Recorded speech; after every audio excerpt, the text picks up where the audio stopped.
I won't belabor the point, and I'd like to introduce Sherrilyn Ifill. Sherrilyn is the President and Director Counsel of the NAACP Legal Defense and Educational Fund. And Sherrilyn, thank you so much for being here and braving traffic and everything. Just looking at the program, it's astonishing what you're accomplishing in these 2 days that you have together, and I think it's terrific. I want to first of all thank all of you for putting together this convening, which I think is so important. You know, when we're on to something, we really do have to take advantage of what we've learned and to try to figure out how we can bring to scale success. We don't often have success, but when we do have success, even very modest success, we very rarely take the time to unpack what we've learned and figure out how we can leverage what we've learned to take it to the next level. So I'm really thrilled with this convening, and I've been harassing our terrific attorney, Josh Sivin, a bit, just saying, okay, what's next, what's next, what's next? Because, you know, if there's one thing I would just want to emphasize is the importance of not losing the momentum of Thompson. And really seeing this as a project going forward, seeing yourselves as kind of a band of travelers who are working on a project for America's children. And I hope that we'll continue to be part of it. So let me just really thank the Annie E. Casey Foundation, thank all of the partners who've been part of this terrific effort. I do want to thank Josh Sivin. Where's Josh? Josh Sivin, who has been the LDF attorney working so hard on Thompson, and the ACLU, you know, extraordinary and unbelievable ACLU of Maryland, great friends of mine, and my buddy Susan Gehring, who is responsible for my living in one of the best neighborhoods in Baltimore. She found my house for me a year after I got here. And if any of you know Susan Gehring, you know once she's decided something's going to happen, it's going to happen. The next thing I knew, I was moving my family around the corner from her, and so I'm just appreciative of her terrific work. So I want to be very brief so that you can get on with your day, but I've talked with Josh Sivin and Renika Moore, who's also here, who's also an LDF attorney, about the conversations that you had yesterday with Barbara Samuel and Phil Tagler and John Powell, of course, so that I could get a flavor of some of the discussions that you had. And then, of course, I see the program going forward. And I guess I really wanted to only emphasize three things that I think are critically important.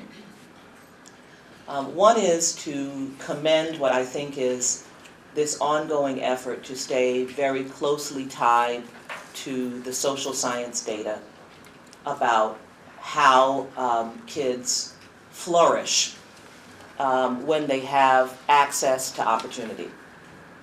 I think too often we are moved by our own instincts in terms of thinking about what are the appropriate measures that support the educational, economic, and health benefits for children. And we do need to marry our instincts more closely to the real data of what really works. So I think it's critically important that as you go forward in this project, this is always a challenge for us as lawyers. We tend to do this on an ad hoc basis. We get into litigation and we say, oh, wait a minute, I don't know what I'm doing. Let me call an expert. And I'm of the very strong belief, so much so that LDF is actually going to be launching its own embedded policy institute within the organization, that we need to have an ongoing relationship and ongoing access to social science data, to neurological data, to all of the expert data that academics can bring us, so that we're working kind of in a loop of information, that we're able to pitch questions, and that we're also able to be influenced by the latest work that's happening in the field to help us think about how we construct litigation. And so I think, you know, although we have lots of instincts, it's very important to stay close to the actual data.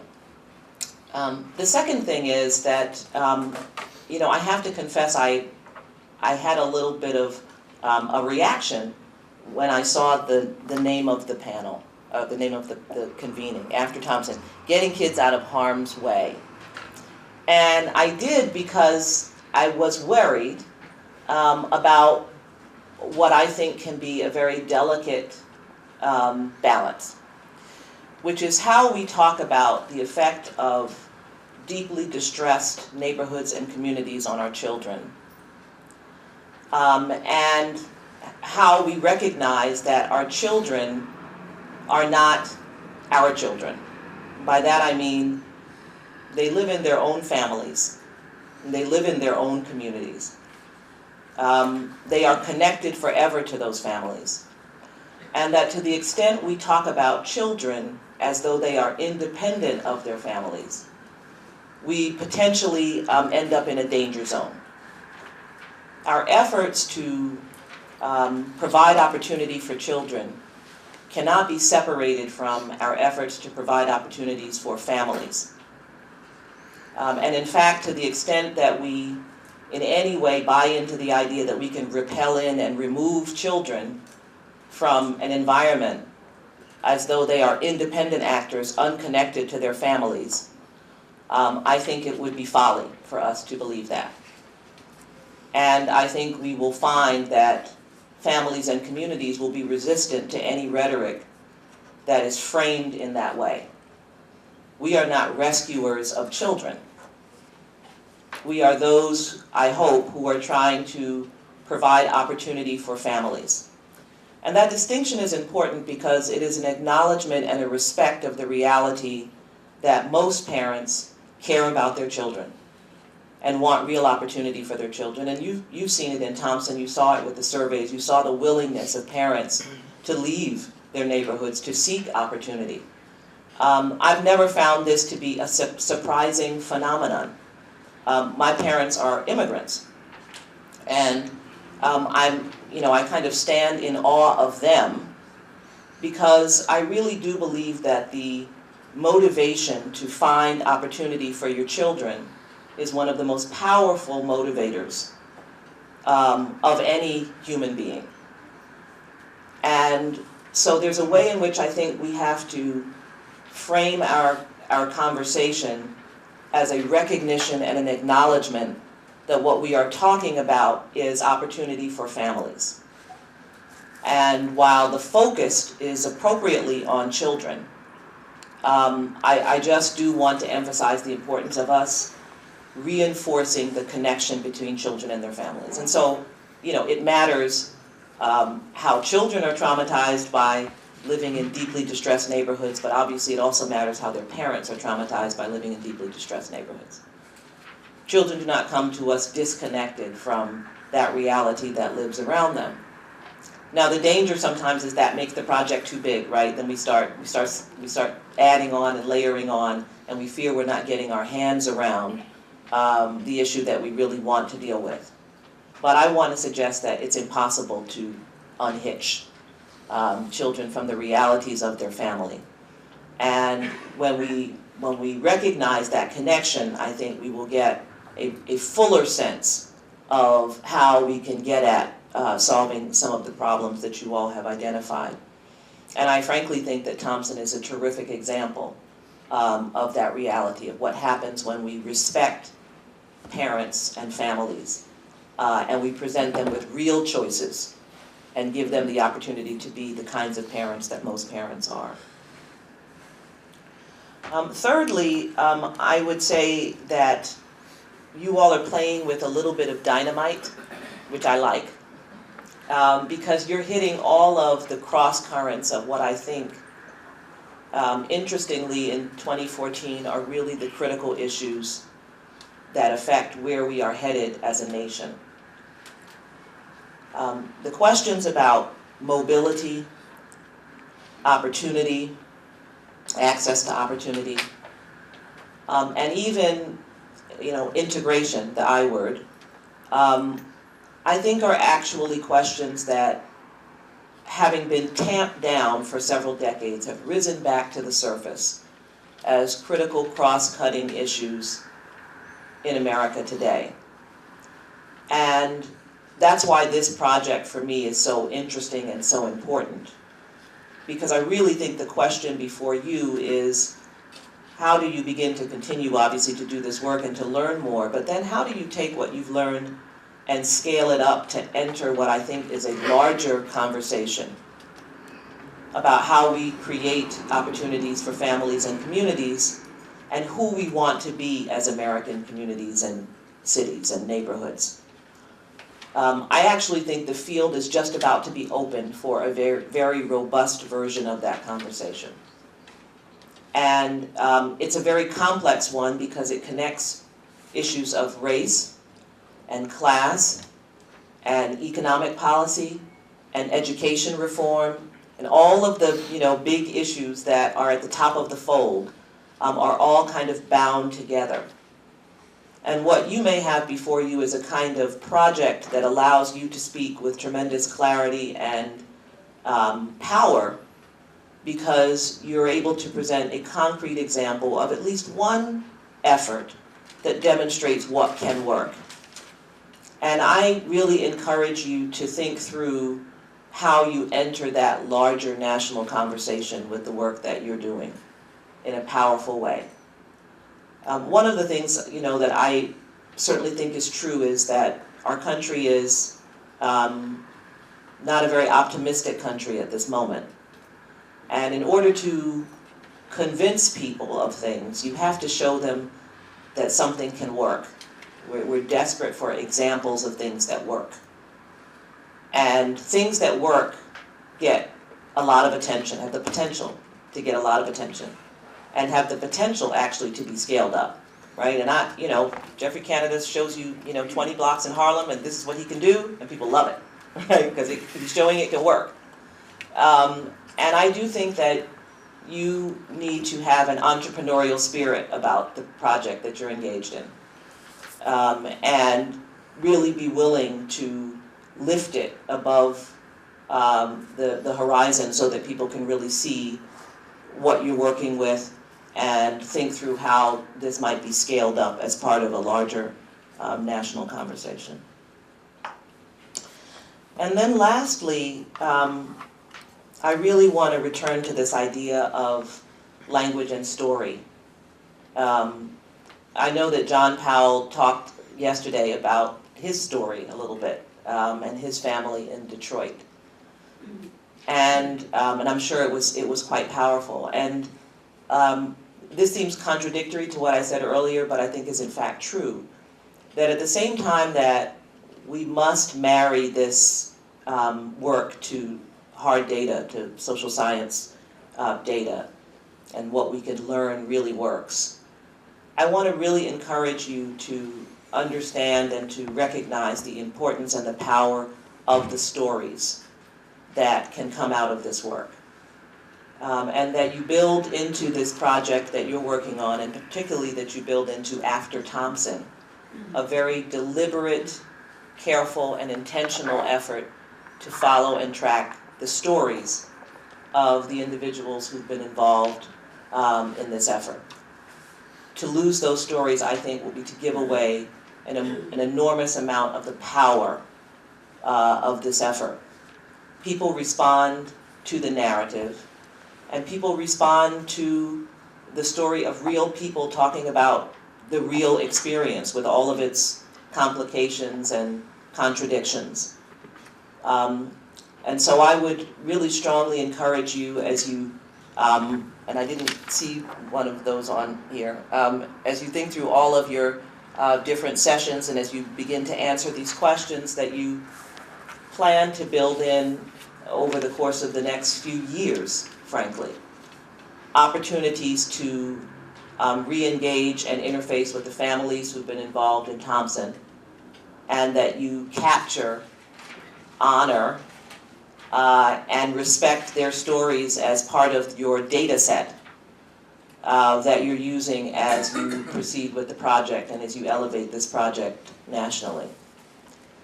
So with that, I will stop. I will say thank you again to all of you for participating in this convening, for inviting me, and just tell you how tremendously impressed I have been. Susan knows I'm originally from New York, but I came to Baltimore and went all in, and consider this my town, and I love it. And so I could not be more proud to be part of this effort. So thank you.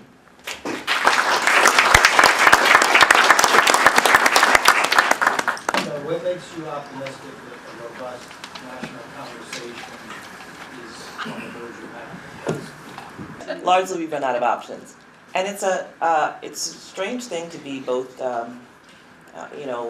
frustrated and optimistic at the same time. In a way, all of the strings are showing. The magic of America, I think that's a good time for people to recognize, the problems that face us and the need for a real solution. One of the things I'm so drumming into my own head, frankly, and I use history to kind of help me do this, is the need for patience, is the need to understand that any strategic plan requires tremendous patience. I keep talking with the staff about the 20-year effort of Brown. This is the 60th anniversary of Brown this year, right? And, it begins in 1935 here in Baltimore, right, with the University of Maryland Law School suit. And what it takes to execute a strategy over 20 years. And it's not as though, the Brown decision happens and then, yay, everything's solved, right? There's lots more to come. Much of it unsuccessful, but what it takes to execute a strategy over 20 years and what it takes to then be prepared for the moment when it can be heard, right? And I think that's built into doing this kind of work, is preparing yourself for the moment. And I think, there's not only one moment, I think we're in a moment. And we need to take this as far as it can go in this moment, in which, all of the issues that John talked about yesterday. We've got major American cities that are just done. And it's a moment for reflection, it's a moment for pause. And, I don't think anybody thinks that handing out a lot of visas to highly skilled immigrants is going to save Detroit, right? So there's obviously something more complex that's needed to understand. And with that as an example, people want to know, how do I avoid the cliff? And I think one of the things we don't do is we don't ring the alarm bell. We very often say, well, it's not that bad. We don't really want to say it's that bad. We want to say it this way. Sometimes you have to ring the alarm bell. And I think, part of the strategy is thinking through when you do that. I'm Christine Clapper with Housing Choice Partners, and I was just struck by your "We're not rescuers" in a reference to sort of our title, and it made me think about a line we used to use with Housing Choice Partners. I run a mobility program, and it actually came out of Gautreaux, and it was, "It's for the children." And I think as we think about our conversation and how we talk about it, a byline like that, it sort of reflects the mom's vision of why they make these difficult moves that are often very uncomfortable. It's for the children. That's what they said to us. So I think, as the day goes along, we really need to think about the language that we use. It's critical, and I thought that was a really good point. No, I appreciate it. I also think that, obviously language of opportunity, I really love this idea about choice because, all of us who are parents know that being a parent is making millions and millions of choices. And, the question is, what choices are offered to you? What are the array of choices that are available to you? And then how equipped are you to weigh, right, the choices? That's basically, the difference between being an effective parent and not effective parent is that, what choices do you get? And then how equipped are you to make choices between those choices, right? So that's why I think just it's so important. I talk about this all the time in the context of transportation policy. For me, if you drive in West Baltimore at 4 or 5 in the morning, and you see all of the women in nursing outfits standing at bus stops, in a city that has a really lousy public transportation system, right?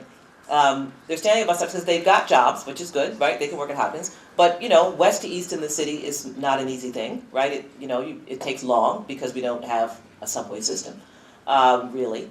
And so I think about so their kids are at home. Their kids are going to wake up. Mom's not there. They're going to go to school. Mom's not walking them to school. Mom can't get the breakfast for them. Mom can't write. But mom had to make a choice that morning, So there's a way in which I think just elevating this issue of choices, because I think that resonates for people. Everybody wants to have good choices to make, and people are trying to make good choices for their children. So I just think when we use this language, when we talk in this way, we want to keep the emphasis on kids, but we constantly want to honor, I think, the choices that parents have or don't have, right? Because this is all about creating choices so that parents can take advantage of opportunities. And instead kind of locking families into these hyper-distressed neighborhoods generation after generation and then suggesting that they have choices about how they raise their kids is absurd. So I think that the choices language also has to be kind of lifted up. When you look at the whole picture of what's going on in the country, where do you place race as a role in it? When you look at what happened to Gary and how they got locked out of the community, now in Florida and other cities that are getting affected by this, and certain parts of Baltimore are getting affected by this. So what part does race play in this, in your opinion? Well, I don't think there's any question that race does play a role in it. I don't think there's any question about that. The question is, what do you do about that? And even when you're trying to do the good things, there are unintended consequences. And this is why the study of this is so important, because it's so complex. Your good intentions are not going to solve this, right? You have to understand, you have to be able to play this thing out like a chess game, right? I was talking with Renika Moore, our attorney. We were writing a piece together about integration, and I was talking about my experience with integration. And I was bused to school in New York, 1967. Finally, New York gets around to it, and I get bused to a white neighborhood to go to school. And I can tell you, my educational experience from K through 12 was fantastic. I mean, I loved school. I just loved school, and it was real integration. It was like 50-50. It was real integration. High school experience couldn't have been better. Multiracial, fantastic. But what I was talking with Renika about was what happened to my neighborhood as a result, right? It turns out that when all the kids leave the neighborhood for 9 hours a day, right? I was talking in the piece about how at the end of the school day, we all decided what we were going to eat. And, we'd get a slice of pizza, we'd go to the beef patty shop, but none of those places were in my neighborhood. So it turns out that the candy store that used to flourish on the corner when kids came home from the local school, ended, right? It turns out that, nobody was around during the day because our parents also didn't work in the neighborhood, so now there are no banks. So that, the unintended consequences were that the neighborhood was kind of left bereft of any reason for economic development. And so what that meant was we were getting a great education. So there was deseg in the education context, but there wasn't integration. And actually what it did, if you went to my neighborhood today, it had been a neighborhood of opportunity. It is no longer a neighborhood of opportunity, and certainly the foreclosure crisis pretty much, and that's South Jamaica, Queens, right, which today doesn't seem like a great place, but when I was a kid, it was double Dutch on the block. It was fantastic. So you really got to play it out, because even the unintended consequences of what people think is a good thing has implications as well. And that's why I suggest that we don't want to unmoor or decouple children from their families from their communities, and so forth, because there is this ripple effect. And as we kind of engage in the study, we want to be mindful of that as well. But race, no question. I mean, and to the extent we want to talk about class, we want to talk about economics, we want to talk about all of that stuff. But it's foolish to pretend that that's disconnected from race, even if it's just as a historical matter, and we're all living with the consequences and the results of decisions that were made generations before. No matter what your intentions are today, we're living with the pipe system that was run in Baltimore, decades ago, and we're also living with the racial realities of Baltimore decades ago.